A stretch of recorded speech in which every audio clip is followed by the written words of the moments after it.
Joan of Arc only got to live 19 years before they burnt her to a crisp for talking to demons. But what's a fire to an icon? Because Joan of Arc is still that bitch almost 600 years later, and I want to tell you about her. So welcome to part 2 of Joan of Arc's story. I'm Evil Cece, and let's get into this lady's business. And where we left off in the last video, Joan of Arc is on her way to meet the Dauphin Charles of France. France is in a 100-year-long secession mess with England, and Joan of Arc believes that the angels have been talking to her and telling her that she needs to get the Dauphin Charles on the throne as the king. But to get Joan of Arc there is pretty dangerous, so they have to dress her up like one of the men, one of the troops, and then take her to the Dauphin of France. Dauphin, understandably, is kind of like, hey, I have a lot going on right now. I actually don't really want this little girl who can talk to spirits to be hanging out. But they're like, no, trust me, this girl's legit. She's predicting battle outcomes and stuff. And to kind of prove her powers, the Dauphin comes up with a plan. Since Joan of Arc has never seen him, he's going to just dress just like the other men in the room,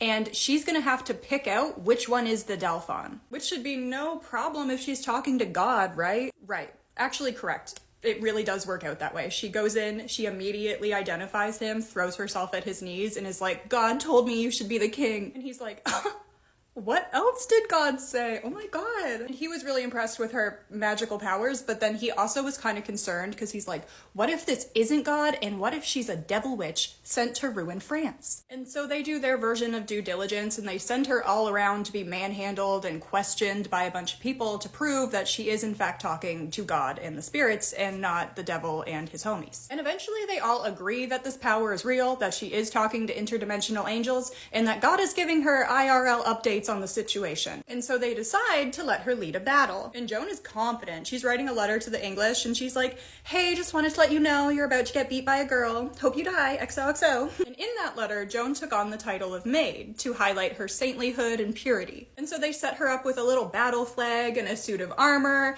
and they send her off. It was a very makeshift army made up of just mostly random dudes. They're not even really troops. And they would not listen to her, and they end up blowing the whole operation, so it's kind of a bust. They can't do the ambush that they planned, and instead she goes into a nearby town bringing water and food and supplies and just kind of does humanitarian aid, which really gets the people going. And at this point, she has traveled all this way, and she is so sick of people not listening to her in this friggin' war. And so she just starts fighting and arguing with every commander she can find, including the English on the other side of the wall. She's just like yelling at them, calling them evil butts. Bad PR for Joan. She is not well liked at all by the troops. But Joan would start to gain their respect as she participated in more battles. And she wasn't out there like slicing and dicing. She was very much a commander. She was on her horse. She was directing these men where to go. And she was particularly good at using God as a motivator to make her troops listen to her and her every command. Are you gonna act up when Miss Girl has God on the other line? No. At one point, Girly Pop gets shot with an English arrow right in the collarbone. Super rude, but it wasn't that bad, so she just pulls it out on the battlefield, and the troops go crazy, because like, oh my god,